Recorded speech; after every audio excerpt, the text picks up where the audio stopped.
Okay, we're recording. Please go ahead. Thanks. Thank you.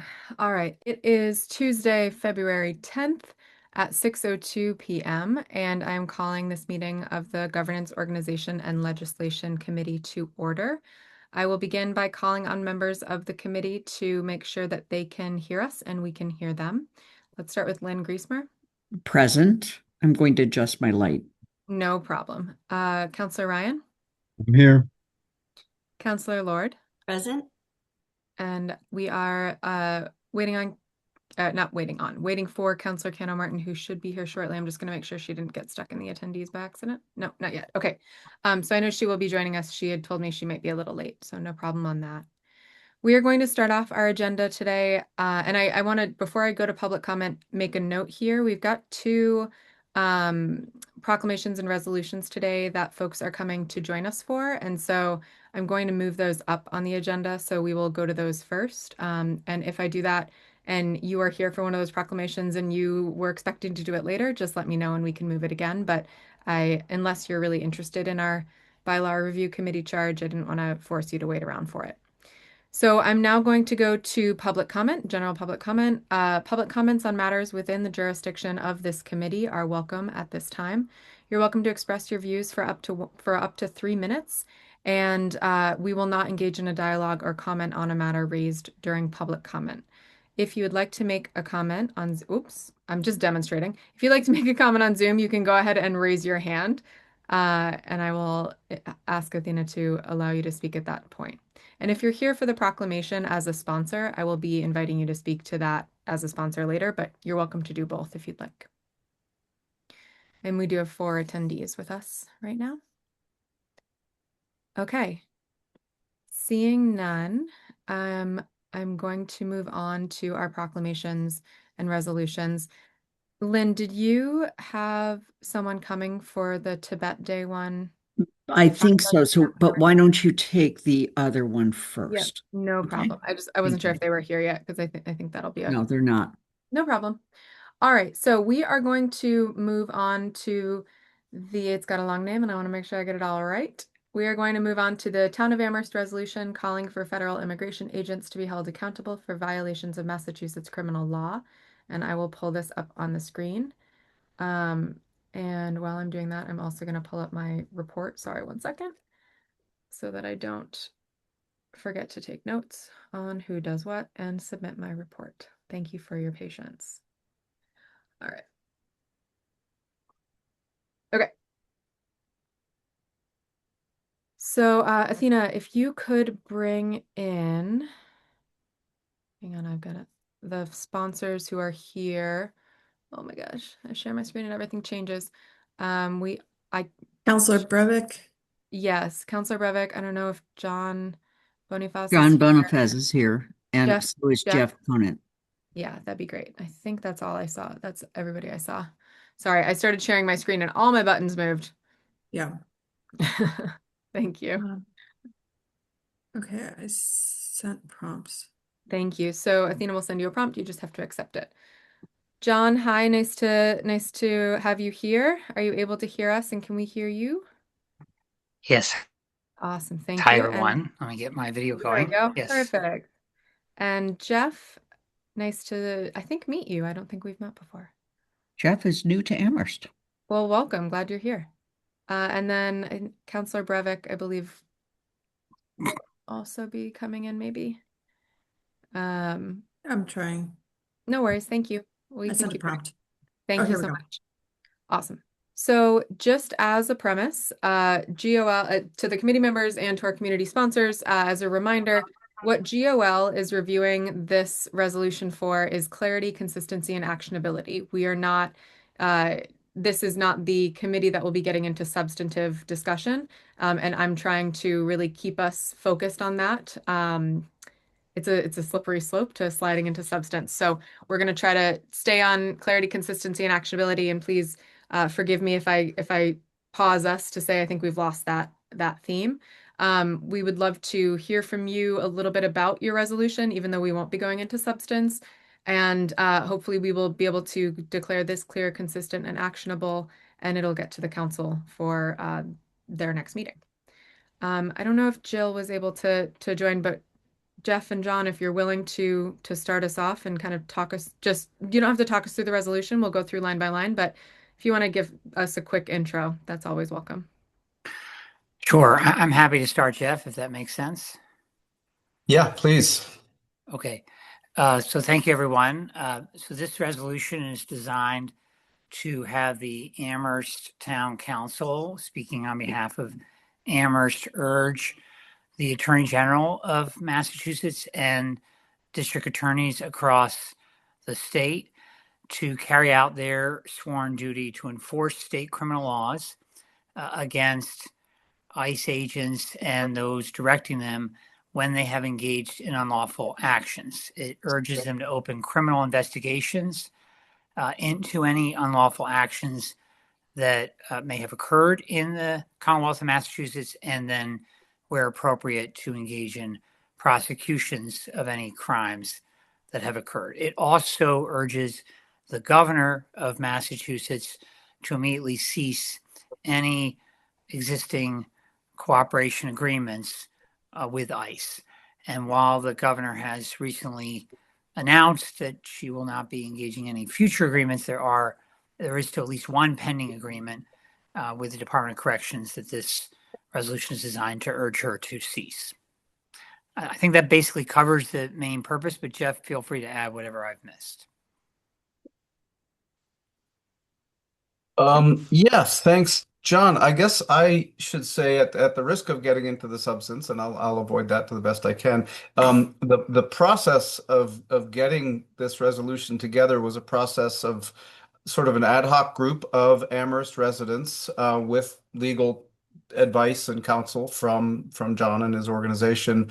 And it was a very engaged participatory process, and we've been engaging council members to basically do our due diligence to make sure that we're moving in the right direction and that we're doing something that represents a cross section of the Amherst community. And maybe if you're briefly to get into the spirit of it for what that's worth, and please stop me if that's not appropriate.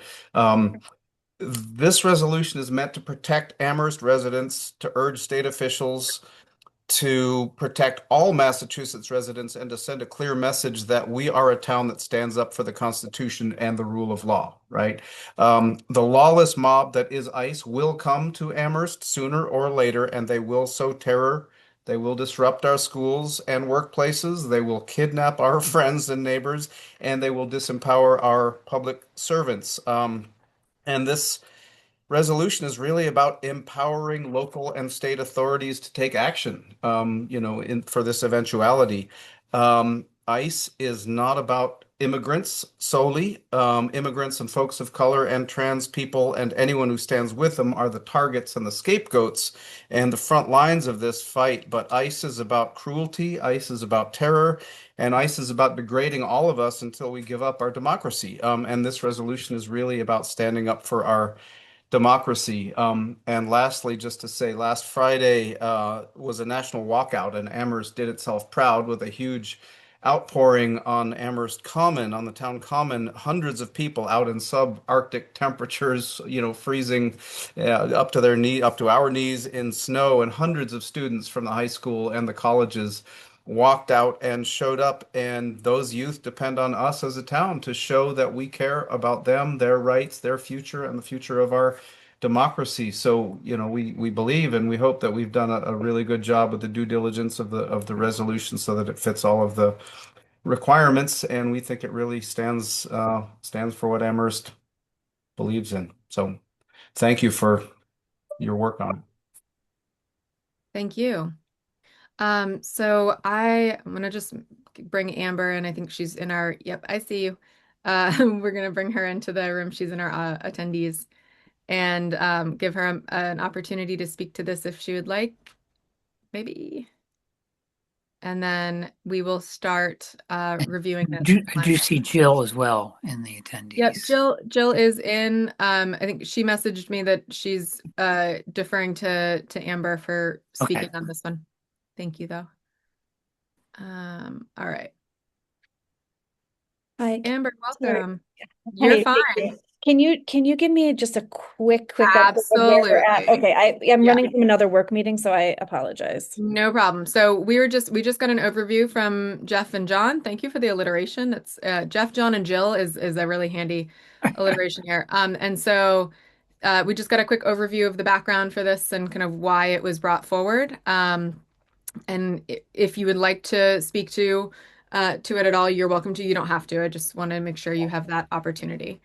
If you'd like to say anything about why you're sponsoring it. And then I gave an overview of GOL's role in reviewing the resolution. Okay, and just to be clear, our role is to look this over to make sure that it is for clarity, consistency, and actionability, not Yes, content. correct. Okay. Correct. Okay, yeah. So I mean, the reason that I am co-sponsoring this is because obviously the lawlessness that ICE has been acting with in our communities across the country, actually, breaking laws left and right, and going so far as to kill civilians that were just attempting to document what they were doing. So I think that in Massachusetts, we do have at the state level a government that is on the same page as us as wanting to protect citizens from the excesses of ICE and the violence that they are committing. And so therefore, having pressure come up to the state government from the town level that not only, do we want to keep them out of our communities, but we want to actually prosecute them when they break the law. And I think that the more towns in our state that can actually pass resolutions like this will put more pressure on our state officials and on the Attorney General's office to actually do this type of prosecution. So this is really saying, not only do we want to keep you as much as possible out of our communities, but we also want to make sure that when you break the law that you are held accountable for it. So that is why I'm supporting the resolution. Thank you. Co-sponsoring the resolution. And similar to Amber, I signed on to this based on my own feelings about how ICE is engaging with humans in our country, and what was really interesting to me was at the Mass Municipal Association conference, there was a session where lawyers were talking about how communities can respond to ICE, and there was a lot of because the reality is we can do everything that we can do, and ICE agents have continued to break the law. And so for me, this was one piece of continuing to support enforcement of the law when ICE is breaking it, right? And trying to hold them accountable. And for me, this is really also about finding the levers that we can pull as the town of Amherst. And this is a lever that we can pull to send a message to our state delegation and to our governor and say, look, we've got to look for every possible way that we have been complicit, and we have to end that. And then beyond that, we need to say what our standards are, and our standard is upholding the rights of our community members. So that was my slightly rambly explanation as well. All right, committee. So we are going to go through this and review it for clarity, consistency, and actionability. Can everyone see, or is it too small? I can make it a little bigger if we need to. Could you make it just slightly larger? That would be great. Sure. Sorry, my Thank you. computer is telling me that in 15 minutes GOL starts. Thank you all for accommodating the early start time, by the way. All right, and I'm going to just turn on my track changes. Okay. So let's start first 3 lines here. Quick review, any issues with clarity, consistency, and actionability in the first 3 lines?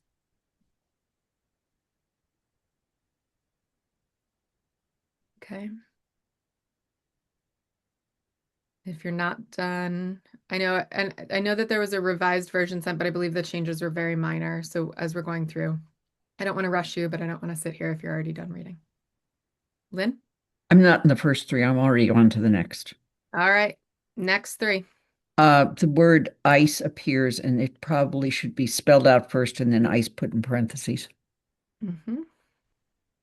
This is the kind of nitpicky thing that makes you all feel like I don't support this. That's just not true. I totally support this.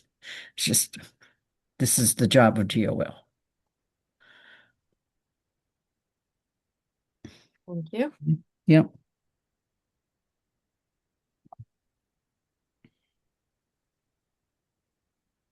Okay.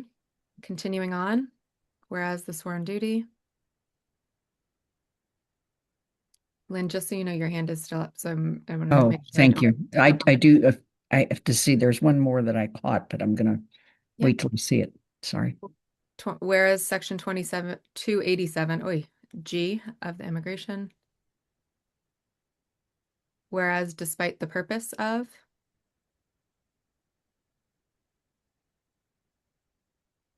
Whereas the use of.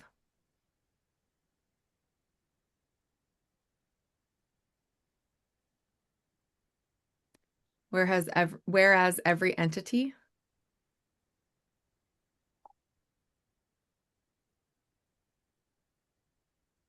Whereas while most Massachusetts.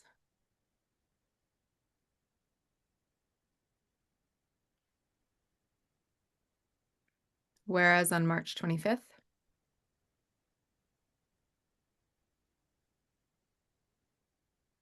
Whereas in May and September. I'm assuming people are going to stop me if you've got issues, so I'm cranking through. Whereas during the course of. George. So, and correct me if I'm wrong, but I believe on line 3 of this whereas clause, Mm-hmm. it should be which included, since referring to a past event. Maybe I'm mistaken there, but it says during the course of these operations, agents repeatedly committed acts of violence against Massachusetts residents, which included, I Yep. would say. Correct. Thank you.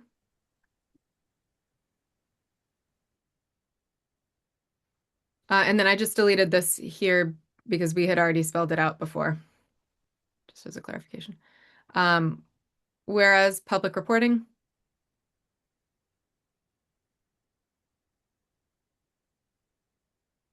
Where I did note, I noted this to John in emails beforehand. We typically have done just the kind of plain name in these cases. John wanted to include the remainder of this.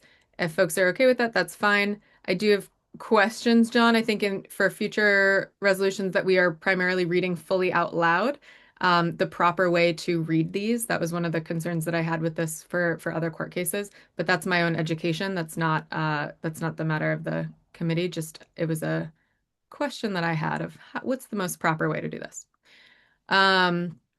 Whereas such incidents.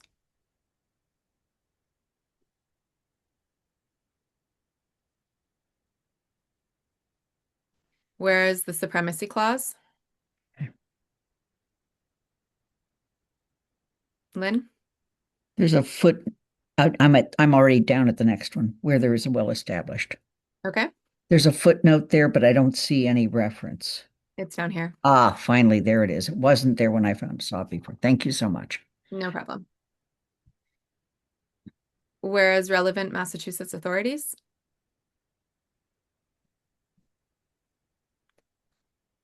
Whereas local officials.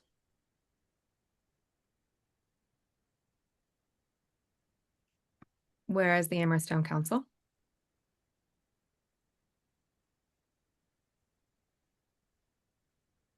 Now therefore be it resolved.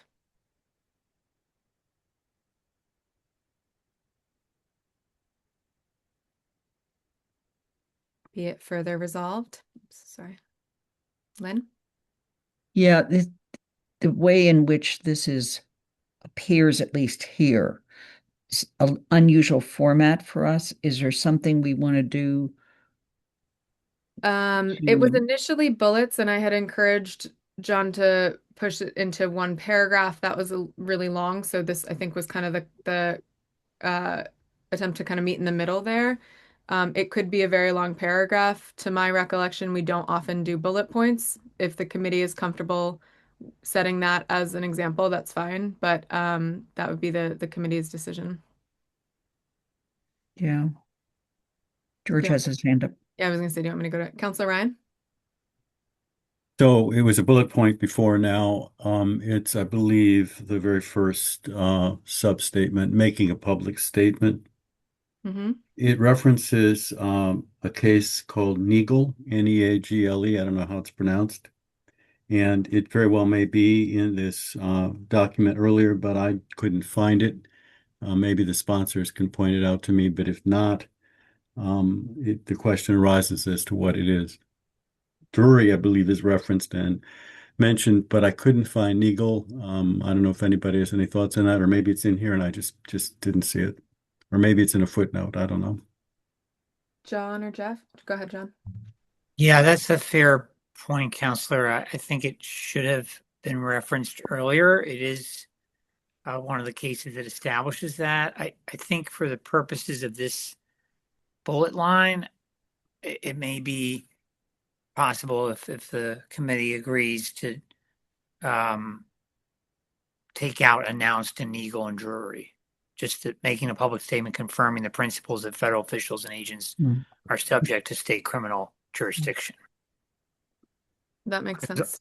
Counselor Ryan, does that solve your concern here? Well, I think it needs, either needs to be explained earlier or just, that's fine. John, anything else to add, or are you? Yeah, no, I'm okay with that. I mean, prior to this, of course, the language in the whereas clauses establishes that principle, and cases are cited to that. So I don't think it needs to be restated in citing those two cases in this bullet point or sub bullet point, whatever you want to call it. Yeah. Fair enough. Thank you. Lynn? I think the very last sentence, I guess, or partial sentence, I think the word "and" should go up above after investigations. So let's decide now whether we want these to be bullet points or a paragraph. I think when we take it back to the council, they're going to say this is a little strange. Right. So if it, let me turn off my reviewing because it's impossible to see this. Stop. Sorry. I can't see my whole screen.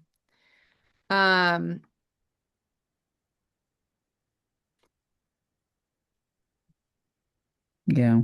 If we do it, it's a long paragraph, and I think that's why it was broken out initially. Yeah, I think it's better this way, though. It's unusual to use bullet points, but I think stylistically it is more readable with bullet points. Okay. And that probably matters more. Yeah. Do folks want to do you want to do bullet points? These are the critical discussions that we have in this committee. Yes, but move the word "and" after investigations before you do the bullets. I will. 1 second. I gotta remember where bullet points is in my tiny little thing. All right.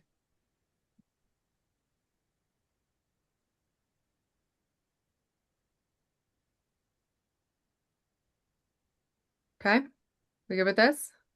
Get an extra space, that's all. Did I spell beginning wrong? Beginning.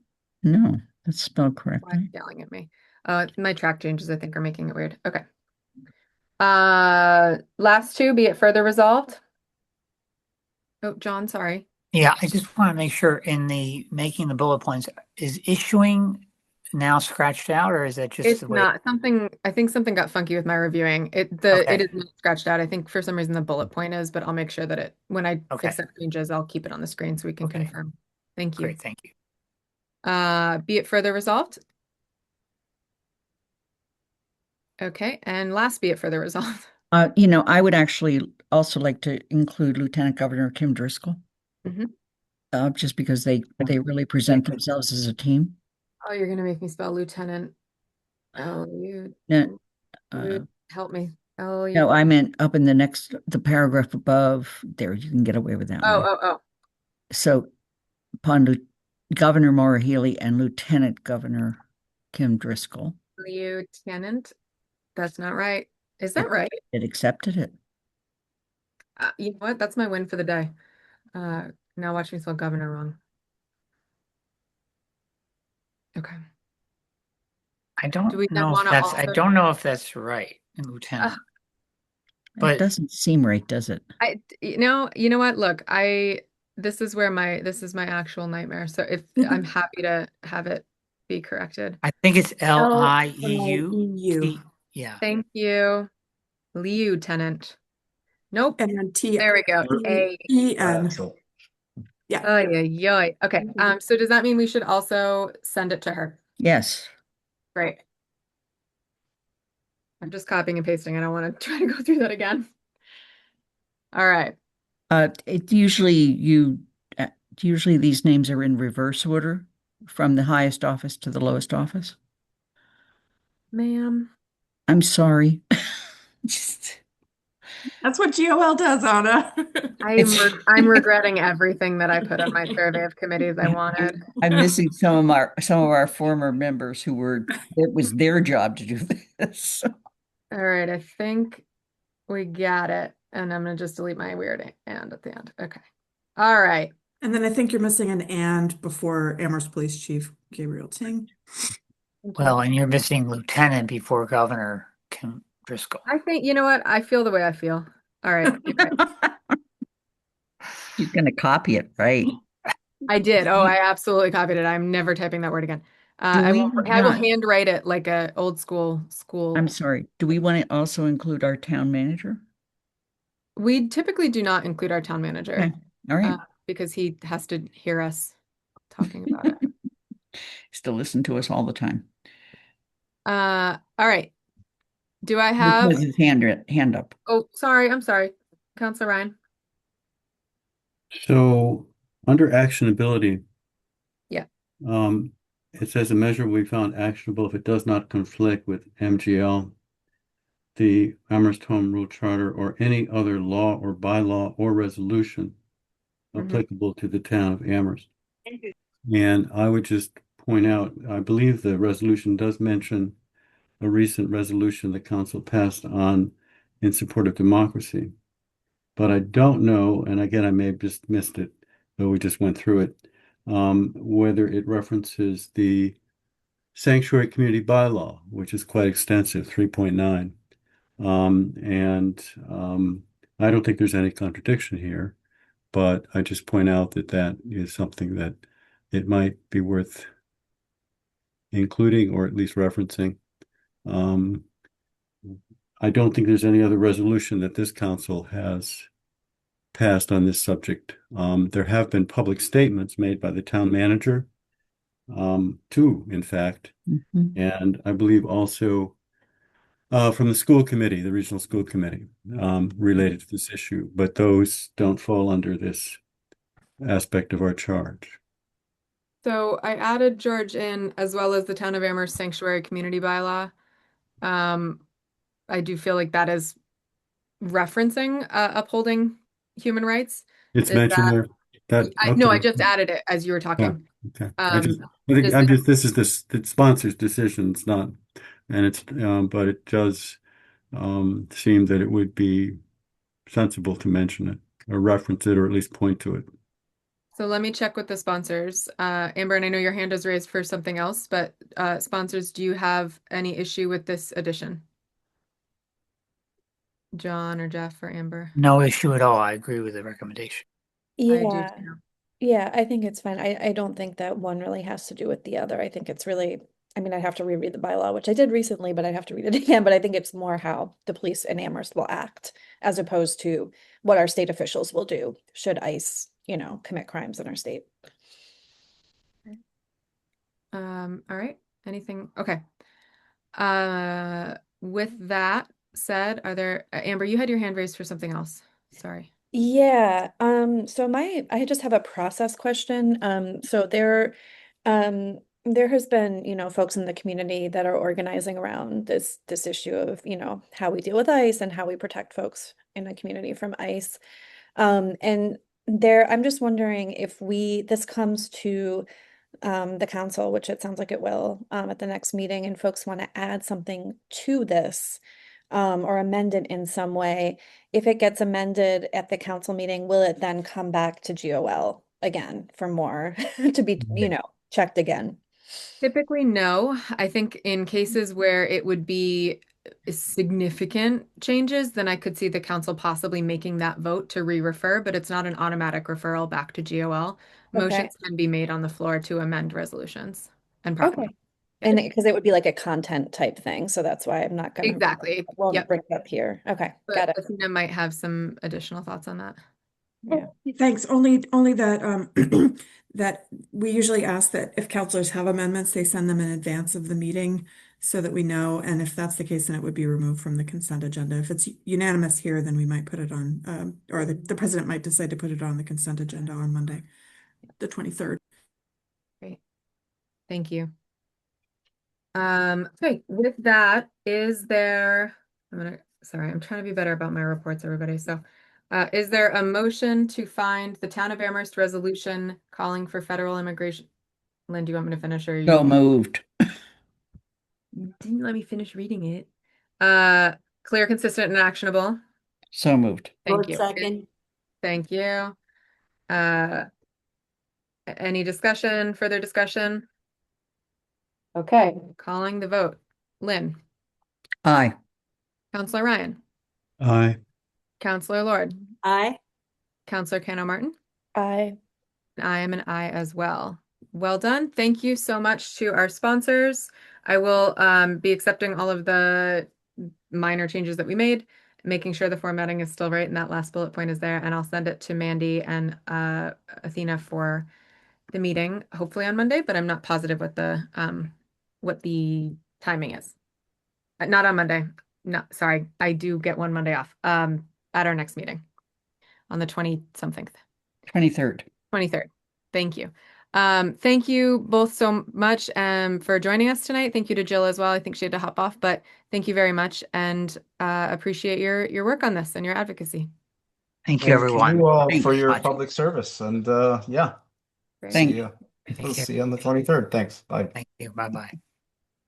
All right, we are going to move to our next resolution, which is our 2026 Tibet Day proclamation. Yeah, I'm and there's nobody in the audience. Oh, okay. So we should just Sorry. go ahead.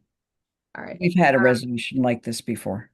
Yeah, so this is the 2026 Tibet Day. I did have a couple just layout changes, if that's okay. Absolutely. So this is where I get to be my stickler self, even though I roll my eyes at having to spell lieutenant. So when we're writing the proclamation titles, just for the edification of anybody who doesn't know, what we've been doing is Town of Amherst Proclamation. proclamation declaring March 10th, 2026 as Tibet Day. So it kind of goes in that order. Please do. Thank you.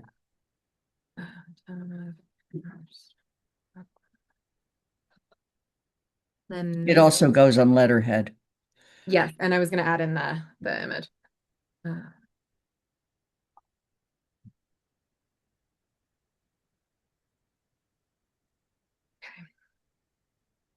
All right. There is a community sponsor. I want to make sure I get the right name, so just give me a moment on that. Continue on. Oh, I don't know why my thing doesn't like. Okay, whatever. You said you're going to add a community sponsor. Yeah. Great.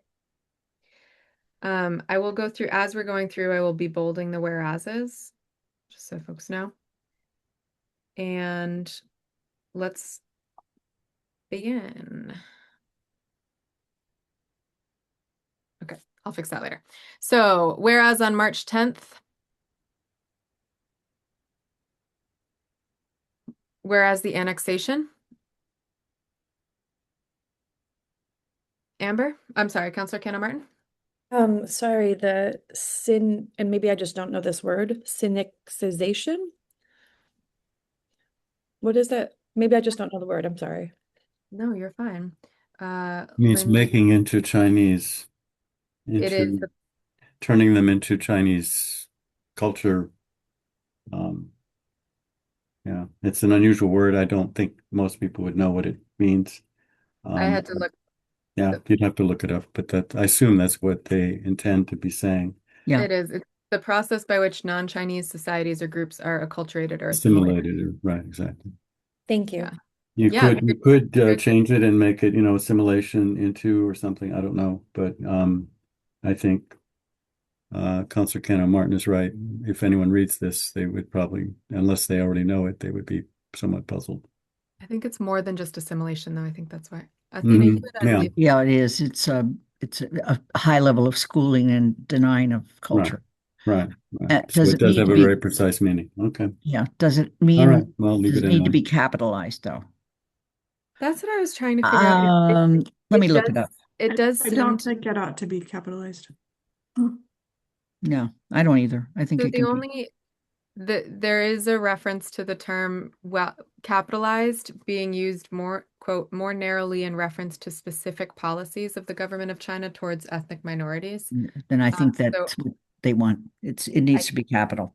I think that there's different uses. Someone want a quick dive down a rabbit hole on that briefly, we can come back to it. Can I, while you're there and still at the top, I'm Yeah. going to give you the name of the sponsors. It's the regional. Oh my God, where is this? Hold on. It is the Regional Tibetan Association of Massachusetts. Tibetan.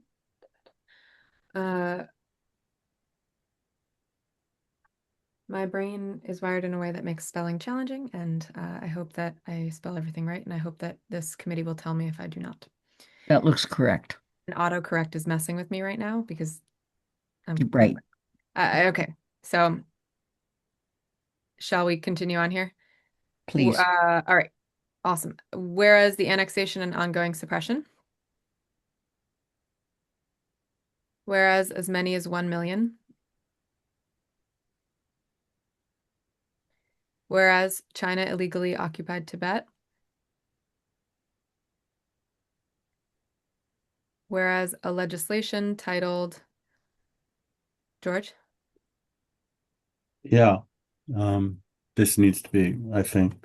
First of all, I assume this is a legislative act or a piece of legislation in the Commonwealth, or is it federal? I don't know. There's both federal and state. If it This gives the Senate and House. that's the federal. So, So maybe it should say federal legislation. whereas, I don't know how you're going to phrase it, but I would just say why can't you say by the right, would that work? Sorry, I'm plugging in my little heater. Cool.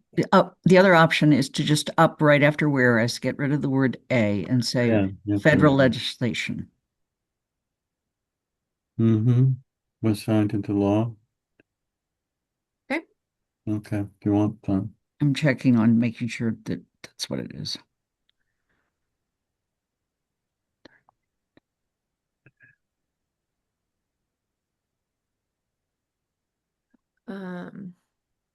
While you check that, whereas the Regional Tibetan Association of Massachusetts,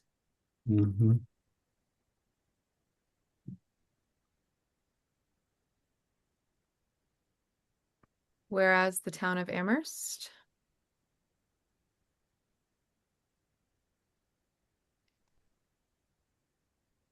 whereas to pay tribute,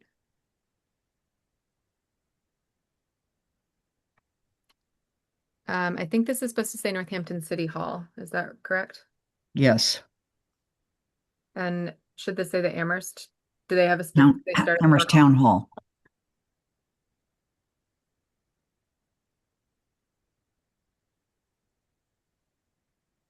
Okay.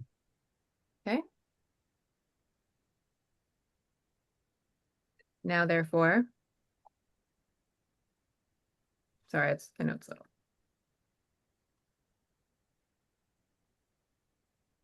So my hand is up. What? My hand is up. Oh, I'm so sorry. I thought you said your head is up, and I was like, I'm glad. No, What? my Yes, head is Counselor Ryan. down. I'm reading, but now it's up Go ahead, Counselor Ryan. with my hand. In line 4, I believe you want continues to proclaim. And I believe in the same line you want recognizes. Hang on. Are you at the now therefore? That's correct. Now Oh, I therefore. apologize. Okay. Could you say again? In line 4, very first word continue should be continues. Mm-hmm. And in the same line, recognize should be recognizes. I believe that's what you want there. Yeah. I think that makes sense. Yeah, they're all present tense. So yeah, that's all I noticed. Lynn, is there a reason why this is all caps? No, Okay. just, I don't see any reason why. Okay. And then I'm just gonna change this to be it further resolved. Hmm. Or no, is this a proclaim? Proclaimed. It's proclaimed. It's a proclamation. Yep, got it. And this should also be proclaimed then.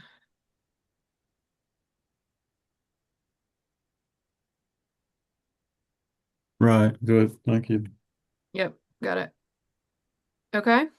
And Good. I do know other people who are interested in sponsorship are more than welcome to join me. I would be happy to if you're still seeking sponsors. I meant to reply, I'm Absolutely. sorry. Absolutely. The two of the counselors that have in the past normally sponsored are no longer on the council. Yeah, I can also co-sponsor. Thank you. Me three. Let's They're get all of you on there. they're a wonderful, colorful group, and there's quite a lot of Tibetans in Amherst and the surrounding area. Counselor Ryan. Yes, lower hand. I just took my hand down. Okay. Sorry about that. That's quite all right. I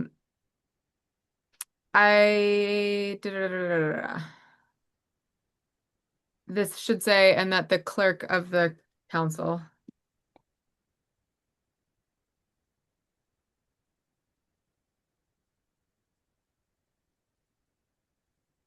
are sent to. We typically don't say leaders of Massachusetts. We typically just say senators. Mhm. No shade to Mr. Markey and Ms. Warren. And then why are we including Richie Neal? Not that it, again, not mad about it. Only because of they're kind of a Western Mass group. Okay. Okay. As long as he wants to hear from us. Oh, he does. He's connected to the group. Okay, great.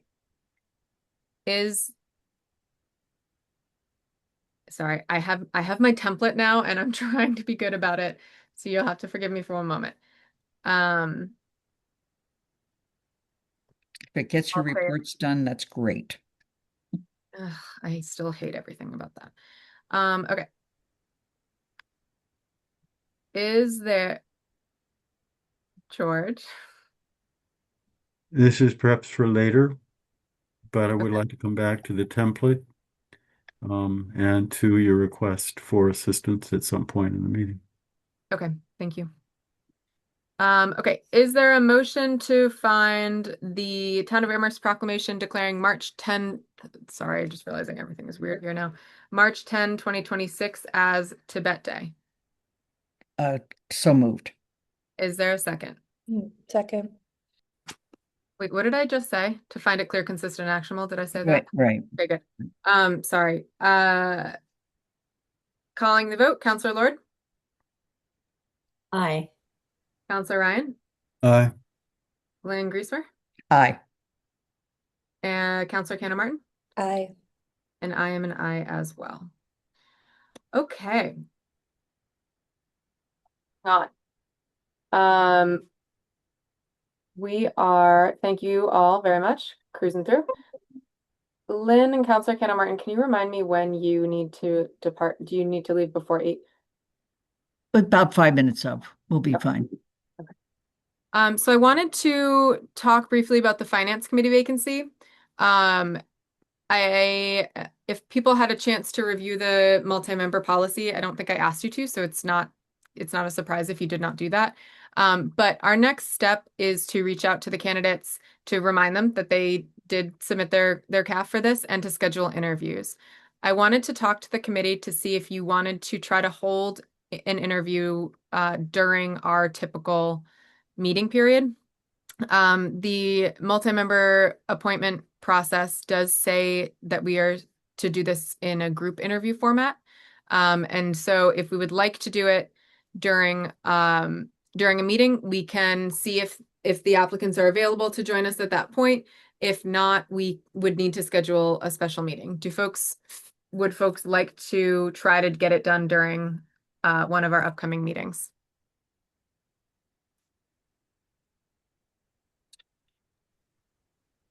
No Oops. thought. Oops. Okay, Counselor Ryan? No one likes extra meetings, in Well, the best of all possible worlds. But my feeling with these kinds of interviews, again, I don't know how many people we're talking about. Maybe we're talking about such a small number that it might not be an issue. But if we're talking um, any kind of 6, 7, I don't know, it would take at least, I don't know, but even take 4 people, will take at least 45 minutes to an hour, I would think. I mean, you've had experience with this more recently than I have, so is that a fair guesstimate? It's about an hour for 4 to 5 people. um, Anyone? I think so. Lynn, do you have any thoughts on that? That's about right. And I prefer we try to do it through a regular meeting, but that depends. There are only 3 applicants at this point, am I correct? Yeah. And the sooner we can do it, the better, because some of these people have been out there as applicants since early fall. Yeah.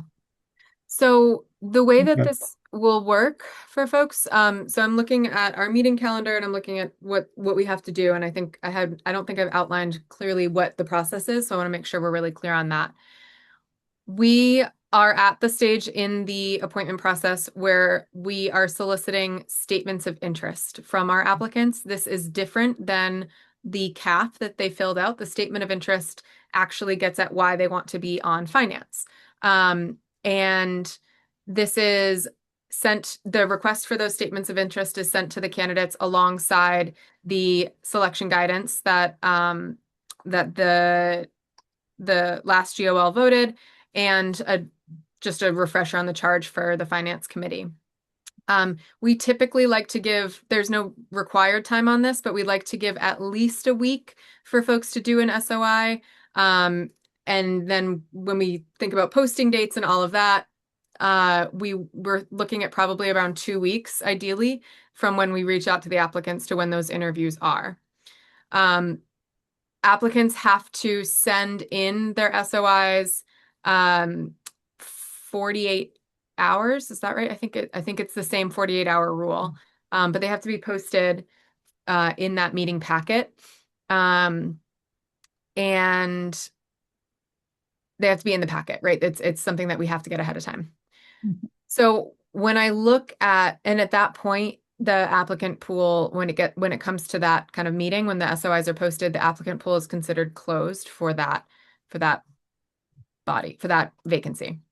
So in looking at our calendar, we have a meeting on February 24th.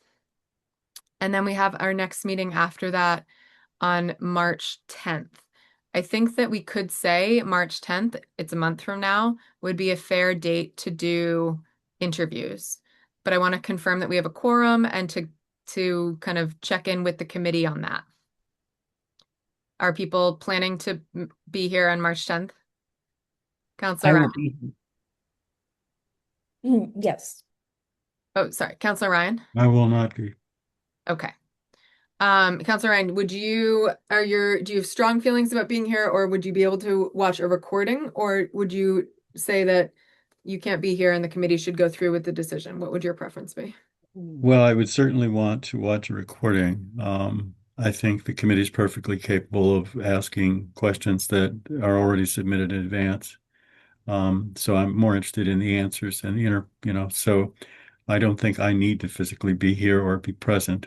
As long as I can see the tape and listen to the interviews. So I don't think that's a problem. So what we would do in that instance is we would interview on the 10th and vote our recommendations on the 24th. We could also just wait until the 24th if everyone will be here on that date so that we can interview and deliberate in the same session. Which could be better. 2 weeks between interviewing and deliberating is it can be challenging. Well, people have been waiting a long time. I hate to slow everything down just because I'm not going to be here. The committee has a quorum. It perfectly can proceed, and to vote for that matter. So I'm not sure that you should delay things just on my account. Okay, I I'm mean, fine with that. I'd like to be here. I'd like to hear it, but I'm the one who's leaving, so that's on me, not on anyone else. Um, I don't disagree with you. I hear what you're saying.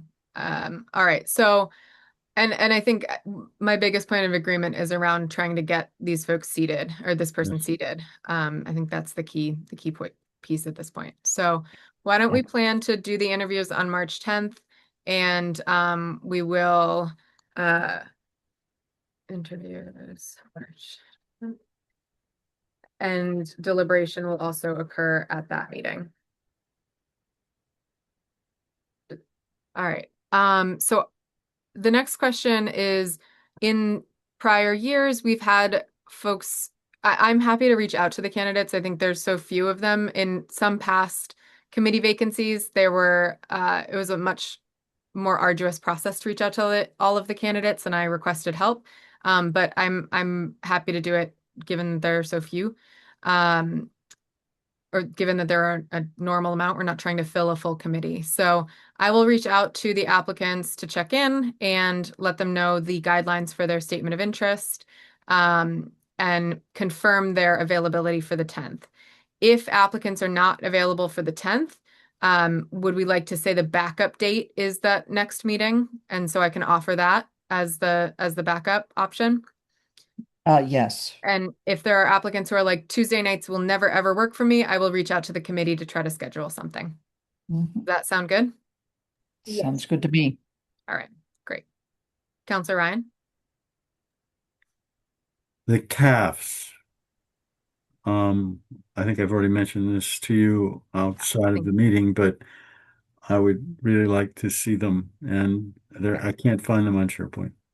So I will be updating there's a folder in the GOL committee thing. It says 2024 charter. It says FinCom CAFs, not public documents. I will be archiving the old CAFs and starting a new folder for this vacancy, and I'll put the CAFs in there. I would like to remind the committee CAFs are not public documents, so this is not public information to be shared. When we discuss candidates, if we discuss candidates, not that we would, prior to the interviews, prior to the submitting of an SOI, we don't use names or anything, any identifying information. So please, CAFs are not public documents. Once people submit an SOI, that's when they're staying at my statement of interest. You can talk about me being interested in this committee. So George, I will email the committee once those are all in there, and I'll try to get that done tomorrow. Athena? Oh, you're muted.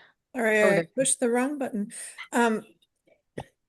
Are you planning on selecting just one person, or are you going to recommend another person for the vacancy that's impending on July 1st? Is there Are we? one on July 1st? Yeah, I think so. I thought so. That would be the one that Tom Porter holds. Let me just check the dates. So there's a vacancy now, and then right, Tom's expires June 30, 26. So before we proceed, I do think it would be important to appoint somebody for Tom's, but we need to consult with Tom to see if he would like to continue. You mean appoint someone for the vacancy? We need to appoint somebody for the vacancy. Yeah. And if we're going to consider Tom being reappointed for a second term or other candidates, Yeah. first of all, the pool is not sufficient for two candidates at this point. It's supposed to be four. If Tom puts his name in, then it is sufficient for two candidates. So it seems appropriate at this point if Anna, you reach out to Tom and see if he's interested in being reappointed and take it from there. If he is, then he has to submit a CAF. Right. Um, Did he fill somebody else's term? I Maybe don't think so. he may have filled Matt Holloway's term. I just don't remember. I cannot remember, sorry. Okay. Okay. All right. So my to-do list, I'm going to reach out to Tom Porter to see if he is going to seek reappointment for FinCom or not. I will put the current CAFs into the packet, into the CAF folder, and I'll archive the old ones so we don't get confused. And I will reach out to the folks who have submitted CAFs, inviting them to submit SOIs and confirming availability for interviews on March 10th. If not March 10th, March 23rd, 4th, the following, thank you, 4th. 24. Is there anything that I'm missing from my to-do list here? Okay. No, just to reiterate, people can apply until we post the CAFs. Until the deadline for the statements of interest. Thank you. Because at that point, we need to post the statements of interest and the names of the applicants go on the GOL agenda. So people can submit a CAF up until that point, but they'll need to turn around quick and submit a statement of interest if they want to be considered. If they submit it late. Thank you. So yeah, that deadline will be roughly Thursday, the 5th of March for SOIs. Counselor Ryan? The public notice for this, I have not seen it. I don't know where it is. I assume it's on the town website. I assume it's still up. But the question I have about it is it actually for multiple positions or just for one position? I That's don't what think I'm there's a vacancy notice up now. Right. So there's a vacancy notice. That's for one position. No, I don't think there's Oh, a vacancy notice on oh, the there website isn't. right now. Okay. So it had been posted. I don't know when it was taken down, and I think that that's something that we should note for our process is how kind of what the expiration rules on the vacancy notices are. In the meantime, Athena, can we repost it? Can we reapprove that posting without having to go through the entire process over again, just so that it's Yeah, if up? the committee's fine with the way it was posted last time, then I'll just repost it. It's a pretty bare bones posting. I mean, I'm happy to try to find the exact language of it. Well, my question is whether the wording is sufficient to include the possibility of appointing two people, not just one. So Well, I there's think nothing there now. So there's no wording to be sufficient or not. And George, that would depend on given the policy acknowledging a preference for folks seeking a second or third term. You know, I guess everything is considered a vacancy, so make That posting is it correct. anyone. Yeah. You're right. So Athena, what would be your recommended course of action here? Do you think we should check it for 2 vacancies and then post for 2? Or I'm just, let me take a look at this right quickly. So, if we could do this quickly now, then I can just get it done. And so this is what was posted previously. it's thinking, there we go. It should say maybe filling vacancies. I can change that. Oh, this must be a previous one. Oh yeah, this is from 2020. Oh, that's a little old, yes. But I can leave this as you, George. I mean, they can keep reaching out to George. That's fine. Very funny. Are there any questions about other than the change in chair and the change to say vacancies? Athena, why does it say maybe? Because we are not bound to actually fill if we don't find a acceptable candidate. Hmm. At least that's my recollection about Right, we don't, right. on that. There are 3 slots, but there's no requirement that they be filled. We would like to fill them. That's interesting. I didn't read will be filling as a or Yeah. seeks to fill as binding in that way, but I see where you're coming from. It feels like a lawyer would agree that maybe filling would be the Let me best. just Counselor see Ryan, oh, sorry. if I could find a more recent one. I was gonna say, I think I might have language somewhere. Counselor Ryan? Here it is. Awesome. I want to hear from Athena. Yes, of course. This one just says the council has vacancies. I like It that has better. vacancies for a resident member, for a non-visiting resident members. Members. This is terrific. We're all doing great. So we talk about a vacancy, we talk about an impending vacancy, and what we have at the moment is a vacancy and an impending vacancy as of June 30. So can we Um, say, oh, I'm sorry. so I think we should try to be precise in the language, unless I'm misusing the language. Um, at the moment, Mr. Porter is ably filling the position. Right. It's not vacant, but come the end of June, it will be open, it'll be vacant. So you might want to say as a vacancy and an impending vacancy. I think that would be appropriate. Let It me. would be accurate. And hopefully we'll fill them, but maybe we won't.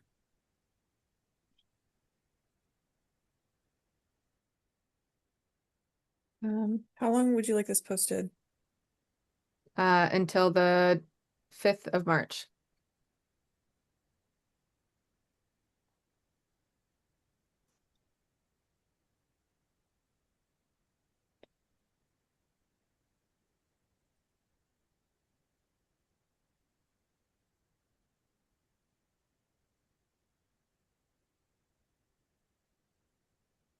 Okay, I'm sorry, I'm just trying to do this now. So That's I all can right. capture your edits. appreciate it. I'm gonna, in the background, I have another question, which is sometimes these get boosted, is the way I think of it, by our communications team. Um, on the town banner, sometimes they'll have a notice. Um, anything we can do, anything staff can do to boost these sorts of opportunities would be appreciated. There's a thousand things on their plate. This is what we're required to do. But if on the main town webpage that probably more people see than they would see this, if it just, said town currently looking for people for a finance committee, that will catch a few more eyes. So just a thought. I don't know what the chair can do about that. I don't know what Athena can do about that. Yeah, Um, I can yeah. ask our communications Yeah, manager if Sam to could post it. could do that, it'd be great. So I'm gonna sound like a broken record because I'll say this over and over until I'm blue in the face, but I think it's really valuable that we do some outreach that's outside of just posting things on the town website because mhm. it's just not a great way of finding people. Folks might not know that there is an opportunity here, and so they don't come looking for it. So I'm gonna In continue to addition to that, encourage. it's important that the applicants that have already submitted and Tom Porter as a potential reappointment know in advance before we post it. I'm reaching out. I have it on my calendar to reach out to them tomorrow. And unless they're checking the website tonight, I think they'll catch it. I mean, I don't think that they'll notice the difference, and I'll make sure that it's clear that this continues to be posted should they know anyone else. Good. Interesting. Yeah. Okay.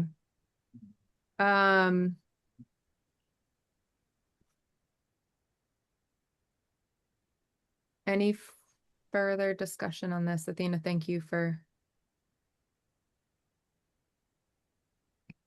making this happen. This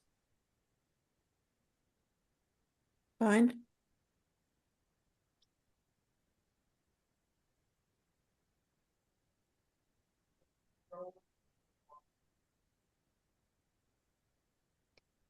I think it's fine. I think George's only question was whether we had to say No, we impending. don't.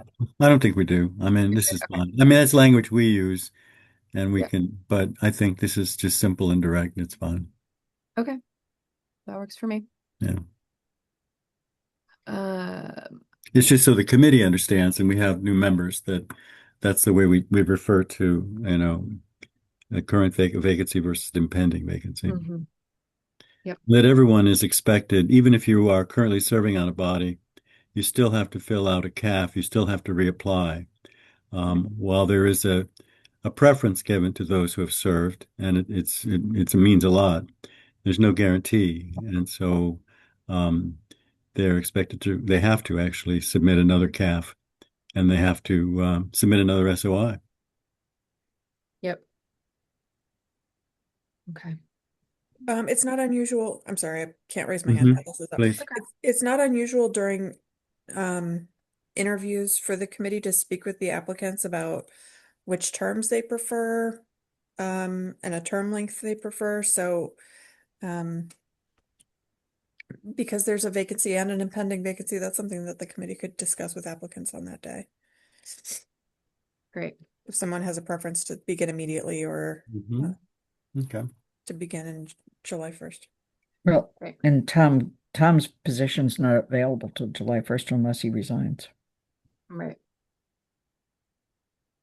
Yep, that's what I meant. Okay, perfect. We're good? Thank you. Okay, thanks. All right. So who did their homework? We are going to move on now to our discussion of the bylaw review committee. Amber did her homework. Amber did her homework. Amber, Yeah. thank you very much. If I had stickers, I would give you one if that system of I reward want a would be paid sticker. Come for. on. Oh yeah, okay. I will find one. I will like don't threaten me with a good time. All right. So Did we have homework? Teacher, we did we? have homework. No, I So forgot. yeah, George, you are me in much of my academic career. So our homework was to look into other communities that had bylaw review committees, to see what their kind of how they handled it, how they navigated the charge. As a recap, what we were navigating last time was trying to figure out how broad or how specific the charge should be for a bylaw review committee. And what was kind of too directive versus what was just unhelpful and vague. So Athena also, even though she was not assigned the homework, did some really great homework too. I get extra credit. You definitely get. I'll also get a sticker. I'm gonna just make stickers that just say like I did my council homework. And I'm just trying to pull that up. All right, so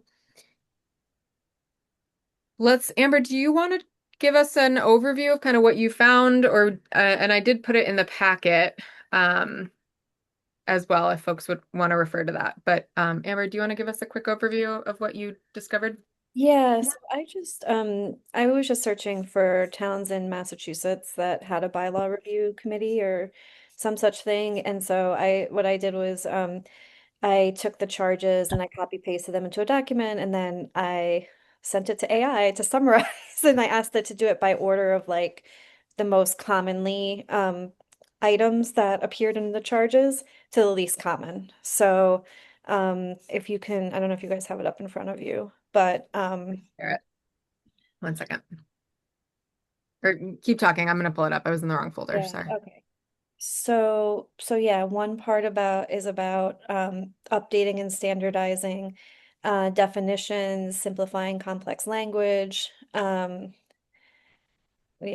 tighten language. I'm not sure exactly what that means. Eliminate gender bias and outdated terminology. And then the second bucket is document cleanup, formatting, and syntax. The third most common is aligning with bylaws with Massachusetts laws and then also with generally accepted practices from other towns, / reflecting current town practices. Enforcement support. So I think that now we're getting into the ones that were kind of like less common. And then we have I thought the part where we talked about are there ones bylaws that we just want to get rid of or the stop, continue, and I don't remember what you said. Was you said keep doing? Start, stop, continue. Yeah, start, stop, continue. That was kind of the sense I got from number 5 was stop, start, continue. And then the last piece was like, I think is more processy. It's like, we're going to send it, to such and such for review. We're going to send it to legal review. We're going to have feedback from the public. So I mean, that was in there, but I sort of feel like, we already have that in mind, so I don't know how much we need to take from that. But anyway, those were the most common. Thank you. We also heard from Athena on the charter from, sorry, the ordinance review committee in Northampton, and I can put that on the, I'll put this in the packet too. So this is the piece here. So Northampton's Ordinance Review Committee did reviews in 2020 and 2025. And then this was their 2020 charge. That was actually, it Oh, wasn't wait, the charge this is the itself. racial, I'm sorry. Yeah.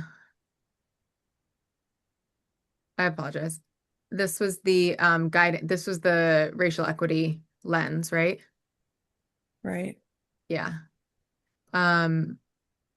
Thank you. So Sorry. this was something that they adopted in addition to the charge that just asks for them to look at this. So I think, I'm sorry if I may, I didn't even raise my hand. Please. So my impression is that they have their ordinance review committee charge that is kind of standard from year to year or from 5 years to 5 years.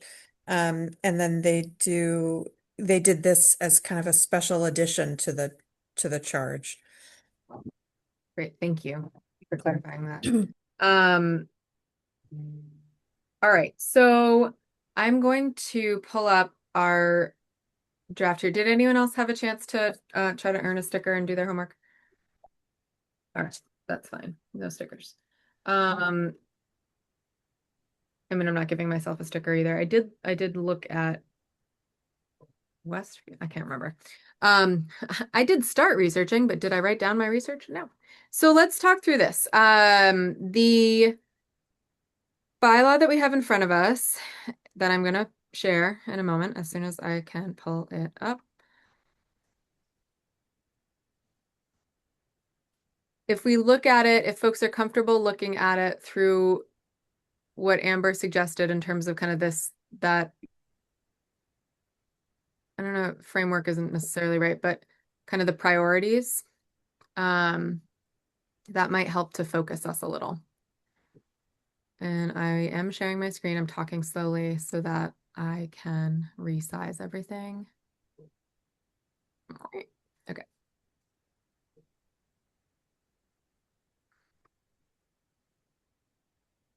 All right.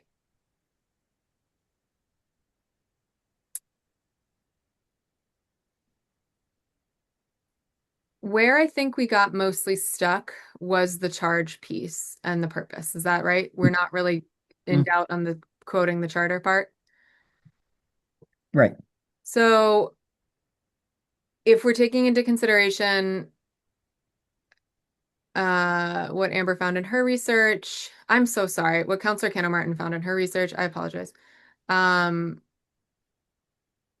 Those recommendations were clarify language, review formatting, ensure regulation is consistent with best practice and state regulation.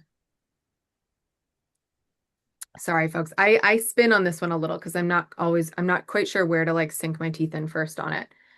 It's almost like it would have been easier to start with a blank slate. Let's start with the purpose. Let's think about this part first. This is broad. I will speak for myself. I don't love the phrase necessary and desirable, but maybe it's not worth fighting over. Athena? Again, save me. sorry, necessary and desirables in the charter. Thank Sorry. you for that reminder. I want to mark up that part of the charter. Our next meeting. Okay, just kidding. Is there anything that we would like to change or add, even though that this is in the charter? Is there anything that we would like to change or add from the purpose?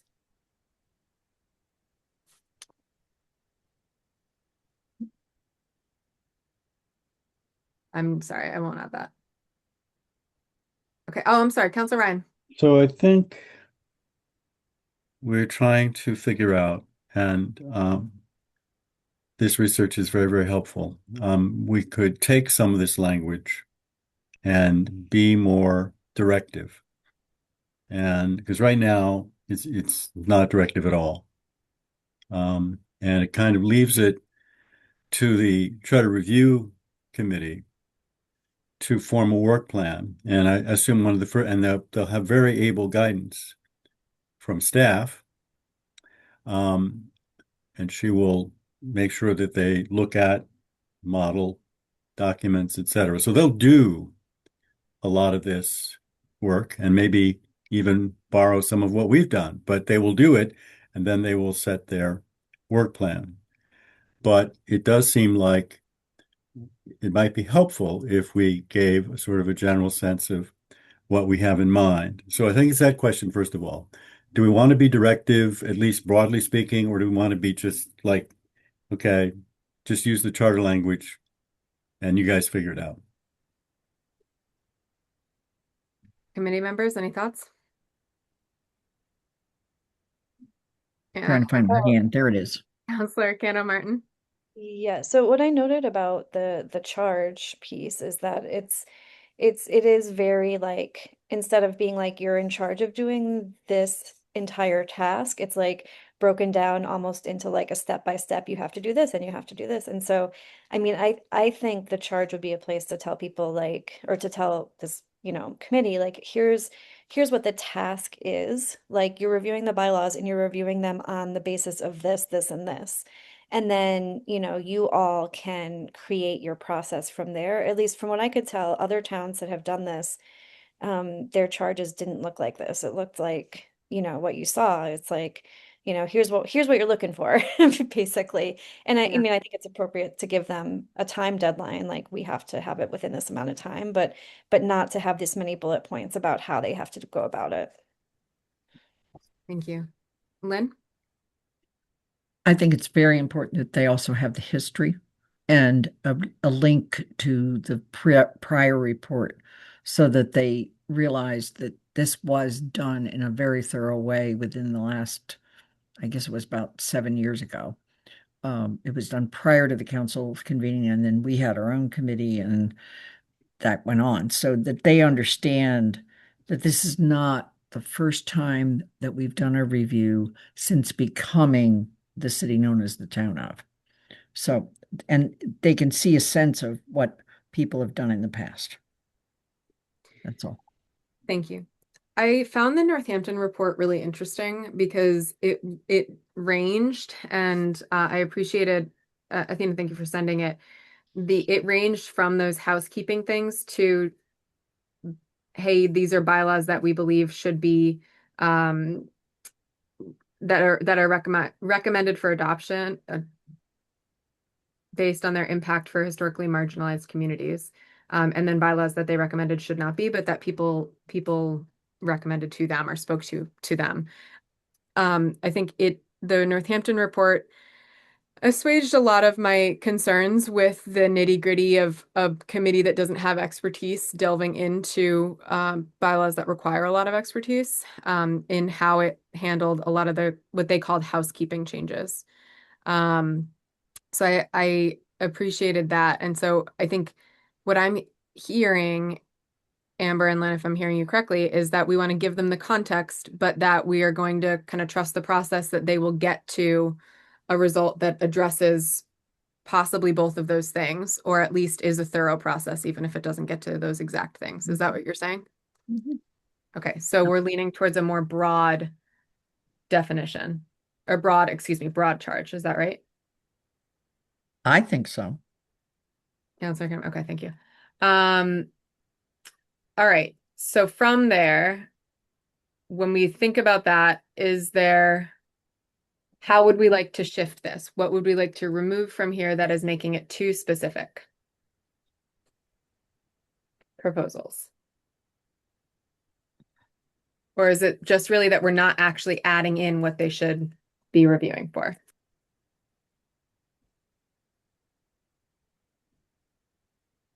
Counselor Ryan? So we're looking at the charge text right now. Is that correct? Yes, that's correct. And the first 3 bullet points all involve community input, feedback mechanisms, analyzing the feedback, raising public awareness. The first three are about outreach and public input. All extremely important.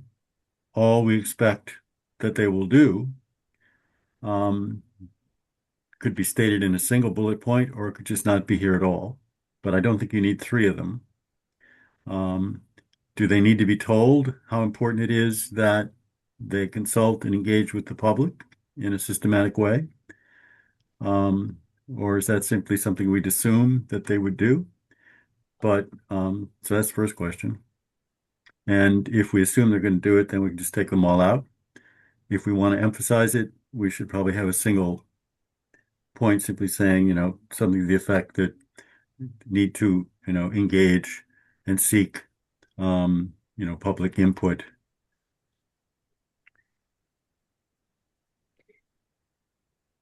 Are you all, sorry. Well, and then the next two deal with the desire for there to be two stages to the reporting process. Do we wish there to be two stages? If we do, then I think we have to put it in here or put it somewhere. The next one seems like a no-brainer. Again, we assume that they will consult with appropriate staff, boards and committees, town attorney, and again, members of the public, which we've already set up above. But and then the last one is actually back to the purpose. So it's a kind of strange beast. 3 public outreach items, a process point, a kind of no-brainer. By the way, make sure you talk to everybody and staff, et cetera, and committees and boards. And then finally, oh, by the way, here's what you're supposed to do, which is back to the purpose. So as it's written, it's really not, so.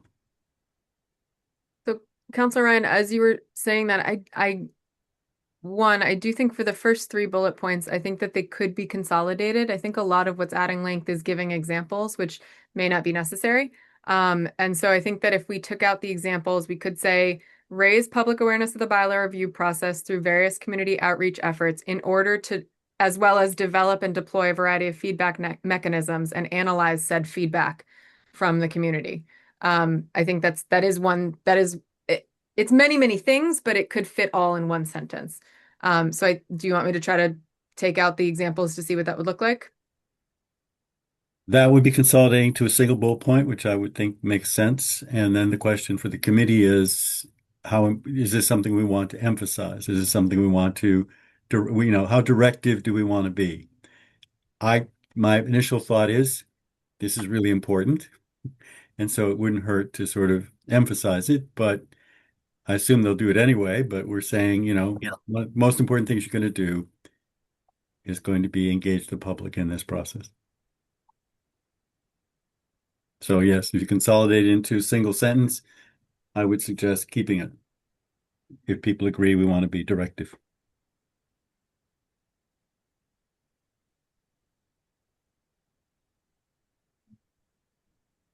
I'm just going to comment that I believe that we need to be at least that directive. I don't think we need to be any more than that. But otherwise, they may think they're just supposed to go into a room and talk to each other, which isn't going to work. So raise public awareness of and engagement in. Okay, raise public awareness of and community engagement in the bylaw review process through various community outreach efforts and feedback mechanisms, and analyze community feedback prior to preliminary and final reports. Did I maybe kind of do good it? to me. Sounds good to me. Yeah. Amber, did I miss anything? I saw you on mute.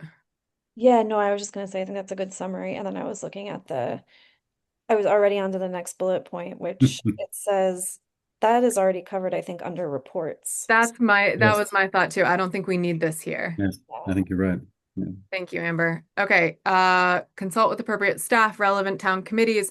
If we took out the examples above, do we take it out here? We had this discussion last week. We did start to have this discussion because I do think that I recognize why the CSSJC was put in here intentionally, and there are other bylaws and other major council and town goals that pertain to other committees. So my question is, where do we start and stop on this one? I So would think the simplest would be consult with appropriate staff, boards and committees, the town attorney, and members of the public. I think that relevant town committees is adequate. I don't think you need relevant, just consult with the appropriate staff. I mean, I take appropriate to cover the next phrase Okay, too. all But then right. maybe well, you could argue that you need I don't something. know. Yeah, okay. Could say relevant boards and committees, because obviously there are lots of boards and committees they're not going to I know consult. that was my worry. I Right, don't want for them to whatever think reason. No insult to any of them, but they're not. So you could say relevant, but again, they're going to decide. We're not giving them direction. And then, yeah, that's what I would suggest. Other thoughts on this one? Counselor Lord? I'm just wondering if there's a way to, when we do these things, to, if we don't include CSSJC, to make sure that that committee is known, because we have, 44 committees? So the people that are put on this committee might not know we have a community safety, social justice. They Oh, they people will on the know. committee might not know all the resources, right? So I So I'm think- like, Yeah, no, I'm mulling this too, right? And so I do think that one, we're lucky that the staff liaison for this committee will be Athena. And two, I think that one of the things I'm hoping this committee does, and I think this is part of looking at a robust engagement process, is looking at which committees are going to be relevant to the bylaw review. That is where, instead of just kind of saying whichever committees they want to talk to, I would hope that they'd look at the list and just say, I think these, the CSSJC, the ECAC, the Human Rights Commission, these are committees that will likely be important for us to talk to. But I do think that the staff person will direct them to kind of at least have that conversation and make sure that the relevant bodies are included. I don't mind having it in here. I do think that if we include this one committee, that we then, as this body, need to look at what other committees to include. I don't think that it's fair to just put one committee in when there are others that are deeply impacted by, and obviously impacted by is not right, but deeply tied to the creation of and the review of our bylaws.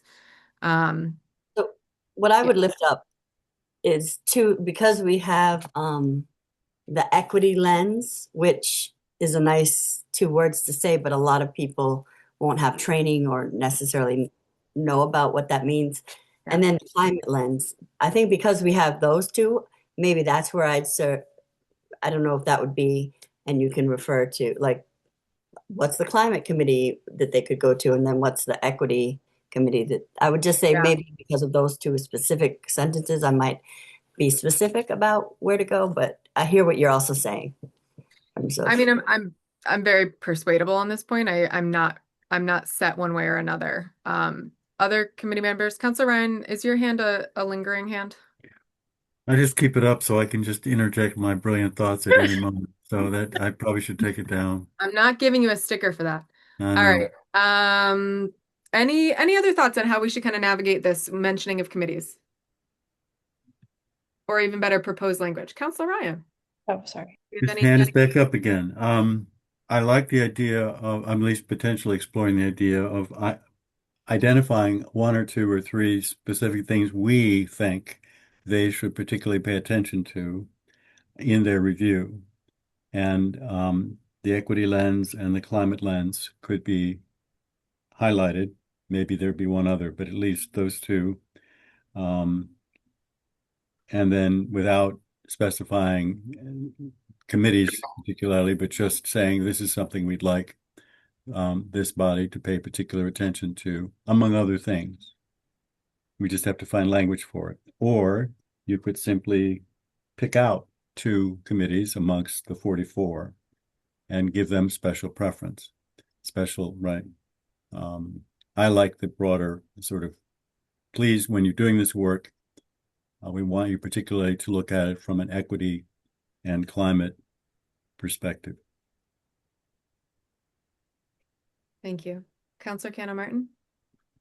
Yeah, I mean, I definitely do want to keep the equity lens and the climate lens in there, and I think there's some specific resources that would be helpful to this group, including CSSJC, including the DEI office, including ECAC, and I don't know if it bears listing them in that particular bullet point, or if perhaps Athena can be somebody that directs them to those resources. But I mean, I think we should definitely leave those in there, and I think we should add at least a few things from that list that I shared with you all, because I think that will help give a committee direction of like what they're supposed to be checking for. Like, Right. really, all right, check and see if it's in agreement with state law. Check and see if it's enforceable. Check and see if it's up to date with best practices with other towns that are like ours, and just give them some idea of what they're looking for. So to your second point, I was trying to figure out how to kind of consolidate that language. So let me pin that for one moment. Because I agree. So let's say it sounds like we're taking, oh, I thought my track change was on. Consult with appropriate staff, relevant town committees, the town attorney, and members of the public as part of the process, as part of the review process, or as part of the feedback and outreach process. Or just done there. That could be fine too. Just done. I don't think you need as part of. All right. So let's talk about Amber's second point. Sorry, Counselor Cannon Martin's second point. What throws me is that I see your first name on your Zoom screen, and I am so sorry, but I'm trying really hard to switch in my brain. So the pieces that you were talking about, you're saying bringing in regulatory alignment, language clarification, and definition alignment, all of that. It feels like it would fit in here, no? So it would be like serving their intended purposes, are clear and aligned. No, are clear. I'm reading your memo here, sorry. Yeah, I think the list was like,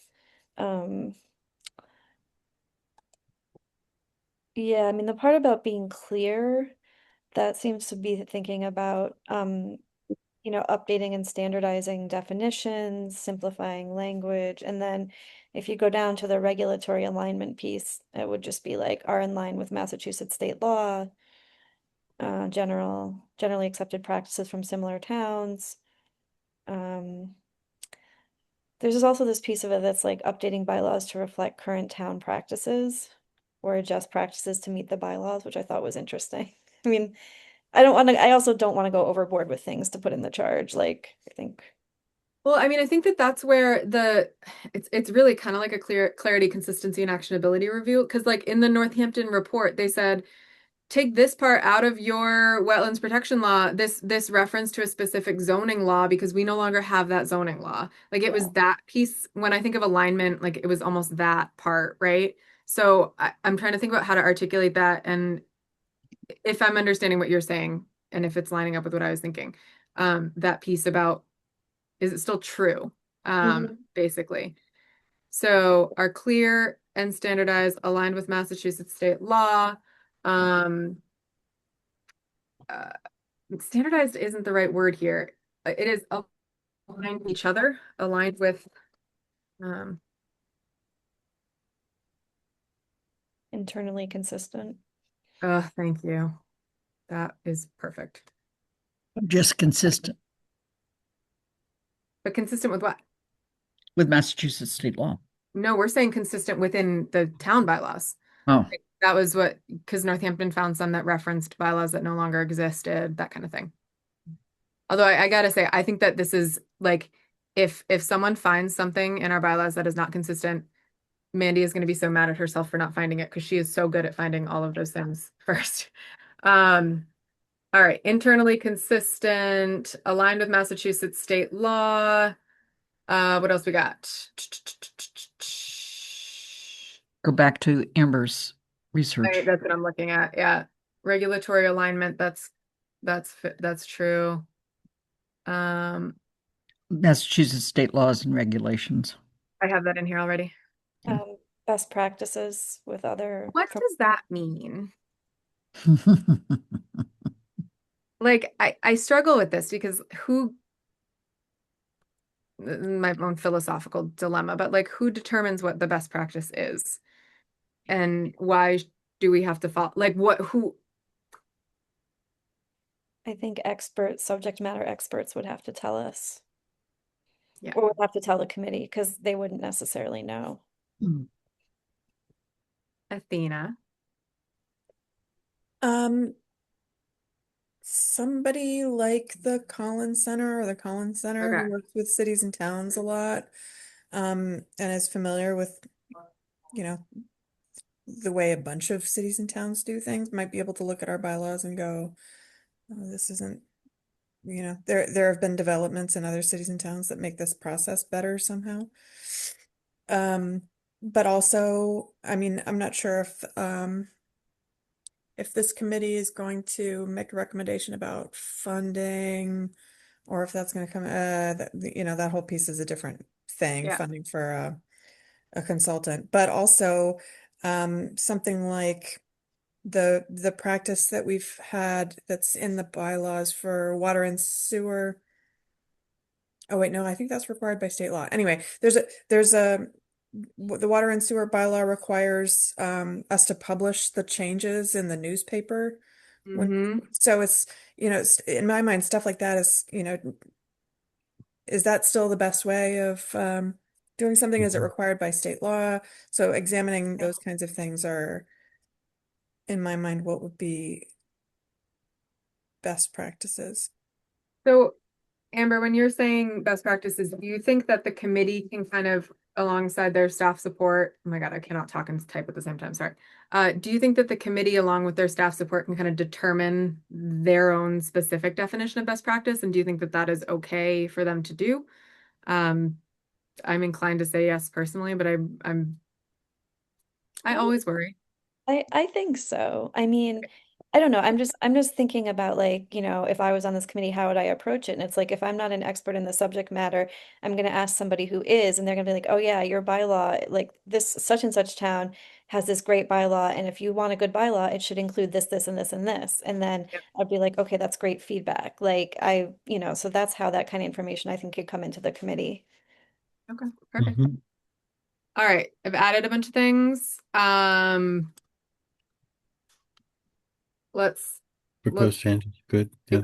let's see what's missing here. So review the bylaws to determine whether they are serving their intended purposes, are internally consistent, aligned with Massachusetts state law, relevant, and in accordance with best practice. Says, That should be an and relevant and in accordance with best practice.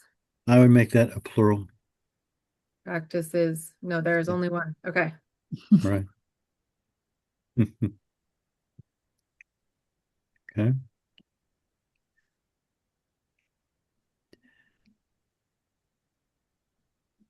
I mean, I guess like this is the, okay, whatever. I'll leave it there.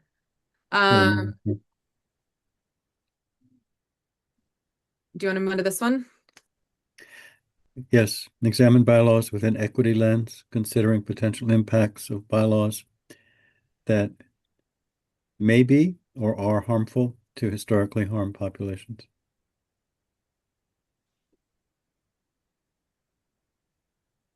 I mean, maybe broadens it, I think. R is a bit more declarative in the sense of we know that this is a thing that is very real. So we want them to look and see and make a judgment. Mhm. and not prejudge. But Nope. it can be either. I'd prefer may. Counselor Kendall Martin? Sorry, I'm so bad with the raise hand. Is it? I I was think gonna say, yeah, I'll just leave it up like Counselor Ryan does. All Uh, of y'all are gonna kill me on that one. just Go yell, ahead. Go ahead. butt in is my suggestion. But uh, Mm. yeah, that are harmful to just the repeating the word harmful is bothering Mhm. me. So what about historically marginalized populations? good. Yeah. Okay. Counselor Lord, I want to ensure that we're addressing your concern from before, and that you feel like this is adequate, if this language goes forward, but taking out specific committee mention. Yes, I think so. I was biting my tongue about something else, so I Don't would bite your love for tongue. you What do to you not think? bite your tongue and tell me. Just speak. no, you know, Okay. I was gonna I've started using the word strategically instead of historically, but this is not the place to be about that, because that's another statement. Okay. Okay. You know what I'm talking about? I Strategically. do. I do. I think the Not question here. then, Not here. all right, fine, but I do want to talk about that because Oh, okay. I mean, I was ready. I'm all in. Let's discuss. Historically kind of mutates it. I mean, neutralizes it a little more than what we're seeing play out on the streets. So can I Yeah, ask a question? Can I yes. ask a follow? So my question then is, you said strategically. In my mind, that leaves out unintentional consequences. And so that would be my concern there is it could be, we could say historically and strategically, or historically or strategically. You Because could take out that qualifier altogether. we could take out the qualifier altogether. What do we Mhm. think? Yeah, maybe taking out the qualifier because then there might be new marginalized I was gonna say, populations. are there any that are historic that have are not currently like That's what I'm wondering. Probably not. And I I don't think think that we because there is a prepare. liaison, and maybe I need to do a better job popping in on different committees and offering resources. So I'm okay with the committees not being named. Okay. I know that my language of climate lens use one isn't gonna work. So I just It's succinct. it's a similar um I mean it's pretty much the same thing. So sorry, go ahead, Councilor Keenan Martin. I just realized, can we also erase the word potential from the previous bullet just because it could be impacts that have already happened or that could happen in the future. Mm-hmm. Yep. That's As long as you think that taking it out doesn't only, that the committee doesn't feel they're only limited to historic impacts versus also possible future impacts. Does that make sense? Yeah, I'm just looking at And you can just say, I think it is, and I'll be fine with that. That's my only thought. so bylaws.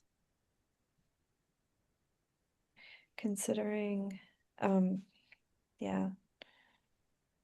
I've got it all twisted in my mind now, and I don't know if it sounds right or not. But you understand what I'm trying to say, right? Like it's when you look at a bylaw, you could be like, A, this has potential to cause harm, or B, we've seen it cause harm. Either one could be the case, right? Like, so How about this? Considering existing and potential impacts of bylaws that are harmful, sure. maybe. We can sit with it for a second while we try to muddle through the climate lens one and then come back if we want. Considering the impact on carbon emissions. why not in and- light of the town's stated goal of carbon neutrality and I think the main, you think, I mean, just that. I mean, examine the bylaws with a climate lens in light of the town's goal of, and then put it in the proper language. Oh, I see what you're saying. Yep. We have a stated goal that I think we They're are very serious specific. about. Examine And bylaws. this might be a good place to, again, like with the equity lens, to remind ourselves of that as we review our bylaws.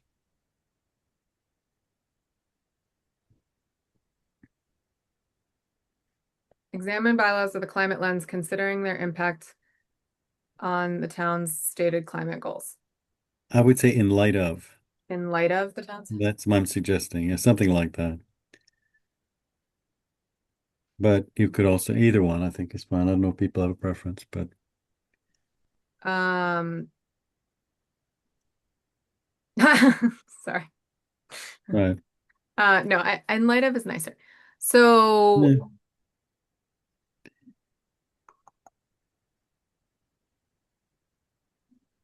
all right. I I mean, think the other, yeah, I'm it's a sorry. Yeah. sorry, their impact. I think this is really in meeting, towards meeting, right? Like it's not just Mm-hmm. it's, I mean, yeah, it's impact, but it's really, is this bylaw working towards our goals or is it not? I think Mm-hmm. it's too easy sometimes for people to say this is not related. And I would really like this body to look into the bylaws to determine whether or not it truly is impacting in any way. I think sometimes things are kind of brushed over because they don't seem, because they're not coming from the Office of Sustainability. All right, let's start from the top and just do a read through. It's 7:48 and we've got minutes to approve before we head out. And I know that Councilor Cano Martin and Lynn have another meeting to jump to. Is it on Zoom or do you have to go somewhere? No Zoom, but Okay. No. But I mean, I want you to like have a break between. So let's start from the top here. We've got in the charge, raise public awareness of and community engagement in the bylaw review process through various community outreach efforts and analyze prior to and finance. Consult with appropriate staff, relevant town committees, the town attorney, public. Review intended purposes are inconsistent, aligned Anna, you're breaking up. with according. Okay, I thought it was me, but yeah, I it's thought, no, breaking up it's, badly. I think Yeah, it's all of us. we're all breaking up. No, Anna's breaking up. Yeah, Anna. Streaming and I lost my. I'm gonna try again. Can we hear me? Yeah. Keep that's going. Yeah. Okay. I mean, I know you all can read, so I guess this part isn't really necessary.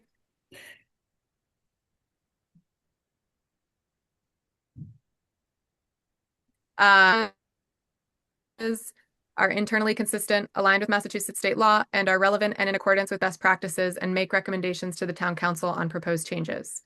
Examine bylaws with an equity lens, considering existing and potential impacts of bylaws that are harmful to marginalized populations. That's not grammatically correct. We got to fix it. Examine bylaws with a climate lens, considering their impact towards meeting the town's stated climate goals. On this second to last one, we're saying two different things. I just want to bring it together. Examine bylaws with an equity lens, considering existing and potential impacts of bylaws on marginalized populations, right? Mhm. Yeah, I think I was playing with that too because it makes it sound like there's bylaws that are purposely harmful to Right. marginalized, whereas we're looking at all bylaws to see what elements might be harmful to marginalized populations. So does on fix that? Considering existing and potential impacts of bylaws. How about negative, existing and potential negative impacts on? That makes sense to me. I think, having looked at it for too long. Existing and potential negative impacts on, and you're getting rid of bylaws. Can we get rid of that twice? Can we just get rid of bylaws? Yeah, because it says examine bylaws. I think so. Right. Examine them with an equity lens, considering existing and potential negative impacts on marginalized populations, period. Okay. Examine. All right. Okay. Any last thoughts? I'm going to delete our comments because we've addressed them. I think you have an extra and in that first bullet at the top. And feedback mechanisms, comma, and analyze community feedback. Blah, blah, blah. So Oh, I was, and feed. Oh, I see. yeah, it's a lot of ands, but I do think they're necessary. I don't know. I would really like to get rid of, I know this is really getting, and it's late, but again, the very last point with climate lens, I'm getting tired of impacts. Okay. I mean, what do we really want them to look at the bylaws in terms of how they're helping us realize or achieve our stated climate goals. Is that a fair, people think, impact, I don't know what the hell that means here. Excuse my French, but Mhm. it's really, as I understand it, it's just, and I don't know what they'll discover, if anything, but we have a very important stated goal, and we'd like them to take a look at the bylaws in light of that, in light of our climate action goals. So if we get rid of impact, it'd be nice, but maybe it's too late. So I mean, it's not too late. I think I'm struggling I want Right. to make sure that we're saying Exactly. What if we it's a want to say. thesaurus Yeah. thing, right? Like Mhm. we are trying to say, is this bylaw helping us reach our climate goals? Um,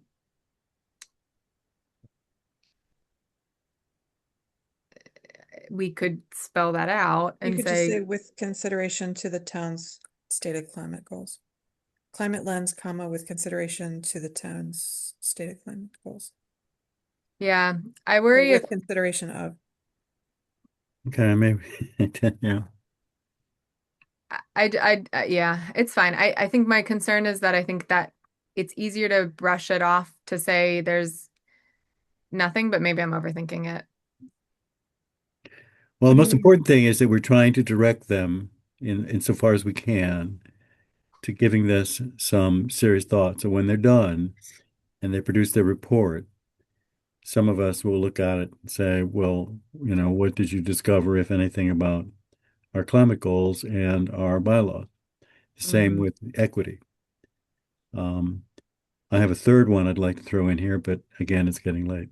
But let's settle this one at least. Um, examine bylaws with a climate lens, considering the town's. I still like in light of.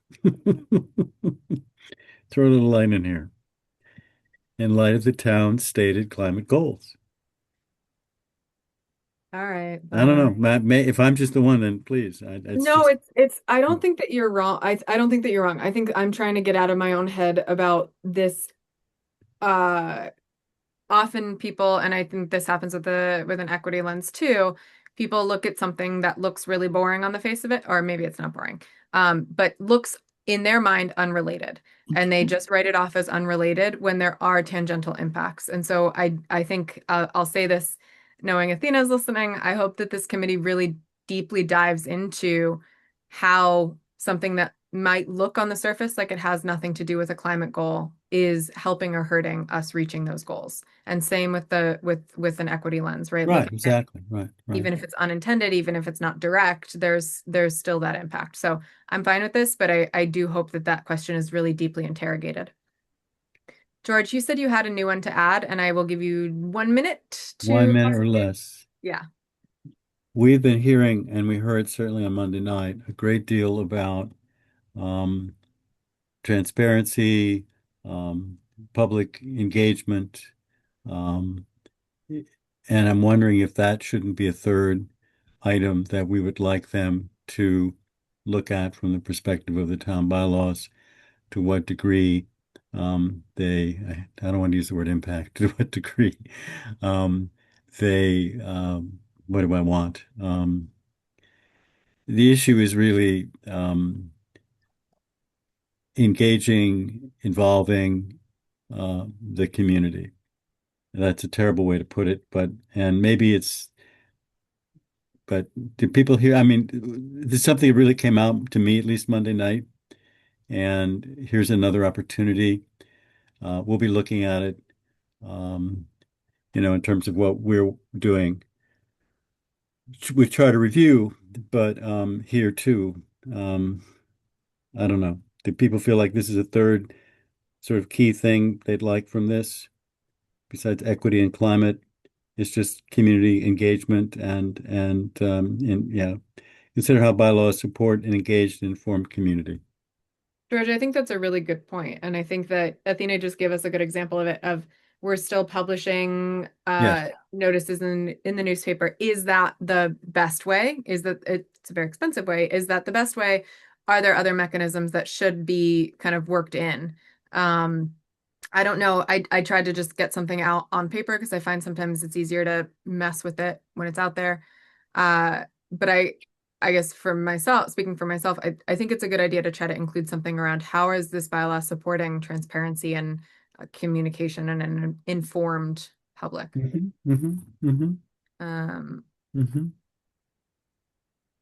I like what you have here. Maybe others would like to add something to it, or maybe they don't think this is, again, we're being directive, maybe too directive, but it strikes me as a third. Athena has her hand up. Athena. I don't think this is going to be on the next council agenda because it's really, God. really full, and we decided to put it on the March agenda. So I'm only saying that just because I know that we're short on time, and there are some other things that it sounds like the committee's still considering with this charge, and so you have another meeting to take a Thank you last so look at much. this. I did not think we did, and so I was feeling a bit pressed in that moment. So thank you so much. Here's with that in mind, I'm going to pause us for tonight on this because we have 2 minutes and we got one more thing to get through, I think. We'll come back to this at our next meeting, but I will, I know I had said to put this in the packet and then I realized it hadn't uploaded, so I apologize for that, but I will put this in the packet for folks to review and we'll come back to it at our next meeting. Does that sound good? All right, great. Yep. We have a set of minutes to approve. And for today, I think we should just approve them and we'll look given the time.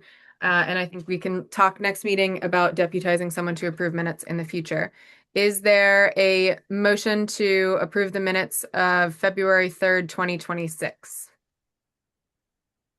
I move so. Come on, please. Second. Hang on. Ryan move, Griesemer second, Oh my golly. following your My template has lost itself. template. Okay. All right. I just wrote George for both of those. I'm sorry. Well, I can Okay. do that too. So, thank you very much. Thank you, Athena, for getting those to us so quickly. We will be meeting again. Do we have to vote on the We do a motion? quick vote. Yep. I see your point. See, this is why I need my template. Okay. Councillor Cano Martin, do you vote to approve the minutes of February 3rd? Yes. Thank you. Lynn Griesmer. Yes. Councillor Lord. Aye. Councillor Ryan. Aye. And I am an I as well. And I'm going to write that in my template. Okay. Okay. Thank you all very, very much. I will send my almost complete template out to the group just to approve as a report before submitting it to the council, which is helpful because last time I misattributed a second to someone. So thank you for keeping tabs. And Athena, your minutes will be really helpful in terms of making sure my reports are accurate. So thank you very much. With that, is there a motion to adjourn? I move to adjourn. Thank you. Is there a second? Second. Thank you. Calling the vote. Councillor Cano Martin, Yes. Lynn Griesmer, Aye. Councillor Lord, Aye. Councillor Ryan, Aye. and I am an I as well. Thank you all so much. Great work tonight. I will give some of you stickers, some of you larger stickers than others. Have a wonderful rest of your night. Thank you. Thank you. Good night. Good night. Bye-bye. Aye.